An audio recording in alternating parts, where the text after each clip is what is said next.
ningali budak keur ceurik we dina luhur batu ceurik kayak gitu nya mun ayeuna mah usia SMP budak teh cek Sunda mah balik tampele ari ti budak leutik geus naik ngan kana dewasa encan gitu bari mamawa panah budak ditanya kuy yang kunaon cenah mun cek urang mah ceurik itu cenah panah hiji teu keuna apa ceurik cek guru cenah kudu latihan panah sarta ieu panah nu aya di dieu kabeh kudu keuna kana sasaran padahal hiji nu teu keuna teh ceurik tah ceurik kulantaran panah teu keuna didinya si Inte nyimpulkeun waduh lamun diserang ayeuna ieu mah kuat naon sababna semangat juangna tong baroraah kolot budak SMP wae tah geus kitu mentalna jadi ceurik ku sabab teu bisa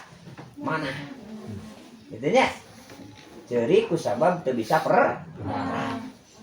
budak SMP teh kade berarti komo cenah kolot mah tungtung nama laporan tah ka raja ka penjajah tong waka cenah ieu mah ulah ku fisik tapi ku budaya ya diasupkeun lah narkoba hedonisme nya diasupkeun segala rupa kadinya tungtung nama beberapa tahun kemudian diteliti deui sarua manggihan nu ceurik bahkan ieu mah SMA nu ceurikna teh pas ditanya teh teu mawa panah eta mah kunaon cenah jang ceurik jeung si gedek ngaragragkeun maneh tina jamatan cenah gitu. Gitu cenah diputuskeun ku awewe gitu.